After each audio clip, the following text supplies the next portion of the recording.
Things as simple as focusing on a different part of a frame, or some behind-the-scenes information about the shooting of a moment, can change the way you look at a scene forever. So just like the prior version of this list made it impossible for you to watch a number of Star Wars moments the same way, this hotly anticipated sequel is about to do the very same with more duels, gripping conversations, and quite iconic scenes. So I'm Gareth, this is What Culture Star Wars, and here are 10 more Star Wars moments impossible to watch the same after this video. Number 10. Two droids getting excited over General Grievous's lightsabers. Episode 3, Revenge of the Sith. Kicking things off with a fun one here, Episode 3, Revenge of the Sith saw the great Obi-Wan Kenobi crossing lightsabers with the spluttering cyborg known as General Grievous. And following on from the Jedi Master dropping down, unleashing a cheeky hello there, and eventually coming face to face with the four-armed villain, something quite hilarious actually occurs in the background. It is a moment very few likely spotted during their first few watches of the first moment we see Grievous use a lightsaber in live action, but just keep a close eye on two little B-1 battle droids to the left of the Kaleesh Warlord. As Grievous ignites his 4 stolen Jedi weapons to fight Kenobi, one of the droids nudges their mate as if to say, "Dude, it's happening." Once you clock that tiny little comical beat in the distance, it's just about impossible to rewatch the epic beginning to this duel the same way again. How can you not chuckle at two clankers doing exactly the same thing you would do when introducing this very scene to a pal for the first time? Look, it's happening. Now let's give a bit of love to the droids, eh? Hit me with your favorite droid moments from this galaxy far, far away. In the comment section, just hit them down there. Number 9. The internet realizes Padme should not have survived this. Episode 2, Attack of the Clones. Remember when Anakin Skywalker, Obi-Wan Kenobi, and Padme Amidala had to fight their way out of trouble within the Petranaki Arena during Episode 2, Attack of the Clones? Of course you do, but we're gonna talk about it anyway. The two Jedi fend off the Reek and Acklay, while the Senator had to deal with a terrifying feline known as the Nexu. She does precisely that in the end, and ultimately hops off a rather large pole onto the back of the aforementioned Reek her beloved Annie has remarkably managed to tame. Back when you first watched the moment, you likely didn't bat an eyelid at that latter part, with it largely being lost in the rest of the chaos going down within the arena, and forgotten after the clones finally showed up to kick some separatist ass. However, as the years have rolled by, many a Star Wars fan online have actually come to realize that Amidala's jump shouldn't have been as effortless as she made it look. She was launching herself from 20 feet in the air onto a rather sturdy creature,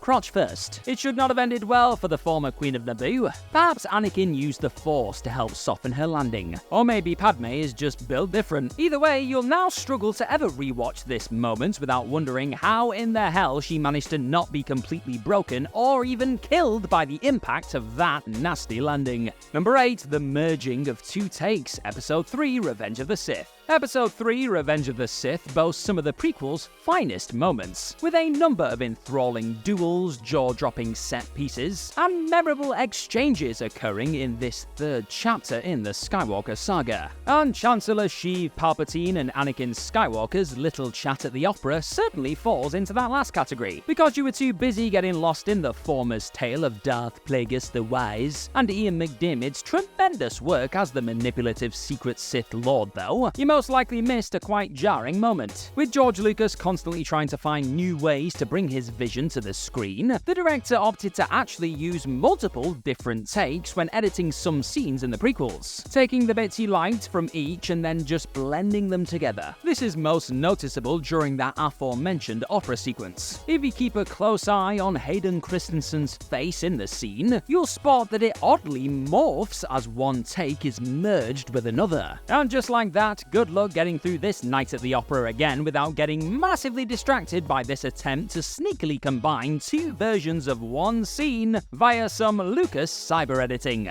Number 7. It was Mark Hamill's idea to improvise a goodbye to 3PO, Episode 8, The Last Jedi. The previous version of this list already provided one sweet behind-the-scenes detail that completely alters the way you watch a specific moment towards the end of Episode 8, The Last Jedi. But it turns out that Mark Hamill's improvised kiss kiss on Carrie Fisher's forehead during their moving scene wasn't the only thing that didn't appear in the script. As the actor himself would later reveal to Entertainment Tonight, the original plan was to have Luke Skywalker just walk right on by C-3PO after he'd finished talking to his sister in the scene. However, after a conversation with director Rian Johnson, the pair soon agreed that the Jedi Master should definitely have at least a small moment with a character who was the closest thing to a sidekick that Luke had, in Hamill's words. And with Johnson not having enough time to really script anything, Hamill just acknowledged his old droid pal, throwing out a spontaneous wink that he later confessed to not even remembering he did in the moment. It's a surprisingly affecting beat. Gets me just a little bit emotional thinking about it, and one that will feel even more special the next time you take in The Last Jedi, now that you've learned that it was only added because of Hamill's love and respect for Anthony Daniels' character.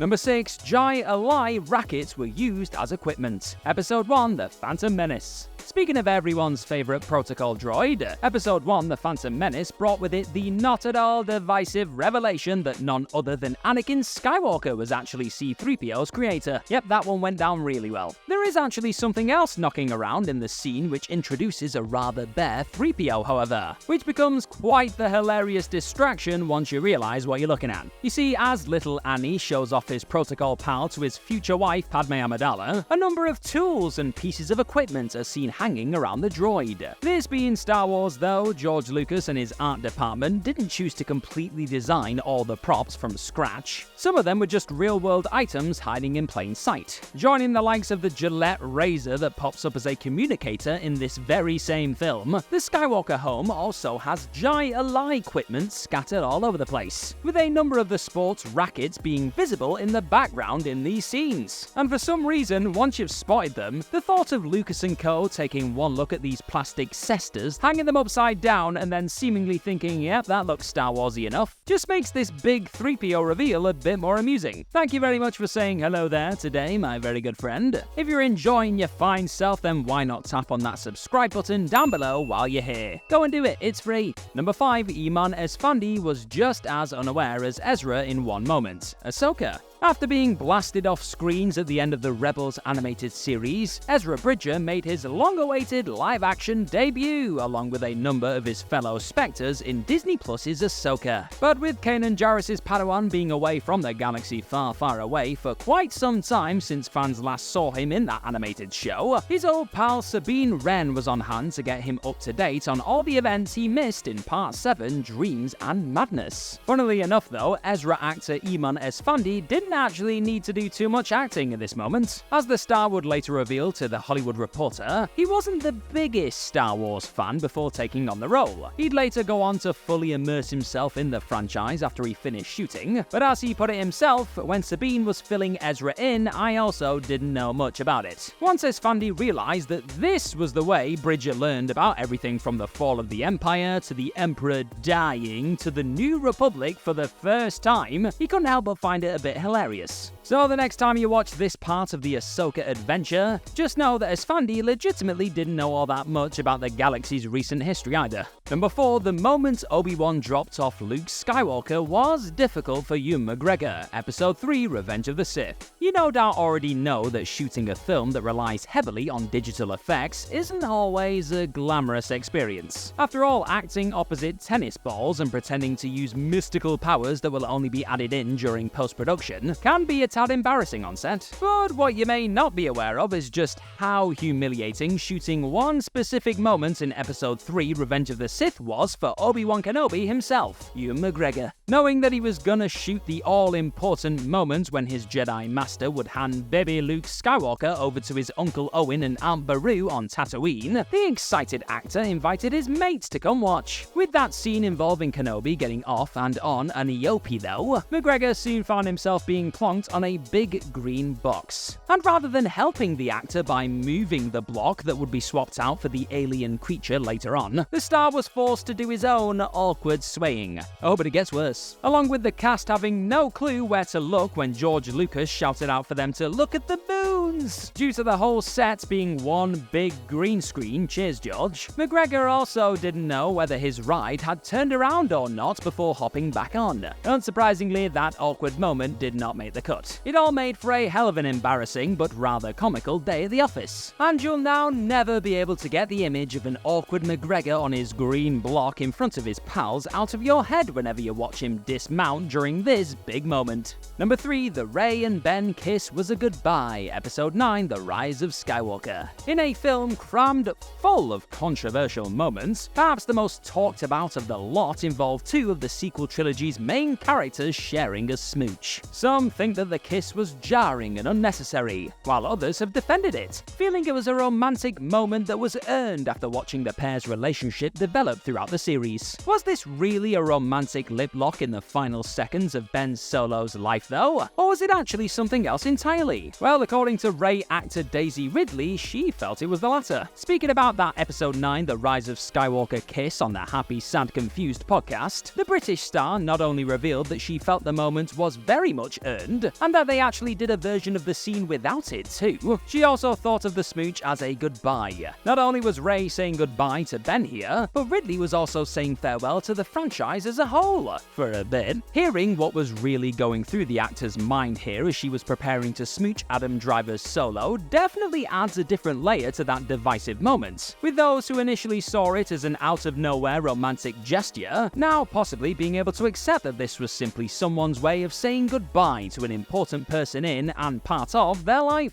Number 2, I Am Your Father has reversed footage in it. Episode 5, The Empire Strikes Back. Are you ready to never look at one of the most iconic scenes in movie history the same way ever again? Well, you better be. Easily the most memorable moment ever to go down in a Star Wars movie. Darth Vader revealing to Luke Skywalker that he was actually his father blew the minds of audiences all over the planet back in 1980, and it's a scene that has since been watched and rewatched by generations. But even after all those years of listening to James Earl Jones' thunderous voice inform Mark Hamill's young Luke that he was his daddy, there's still a good chance you have never spotted one quite interesting detail hiding in plain sight. Just after Jones says that legendary "I am your father" line, really focus on David Prowse within that Vader suit for the last half second or so before we see Luke's stunned face. The footage appears to actually be reversed here, as one poster on Reddit guessed. Director Irving Kershner perhaps realized Jones' delivery was slightly longer than the footage they'd shot, and decided to just briefly rewind the footage to make it fit. If that's what happened, well, it worked too. But it's something you'll now never be able to unsee, so you are welcome. Number 1, the strange secret cameo on Mustafar, Episode 3, Revenge of the Sith.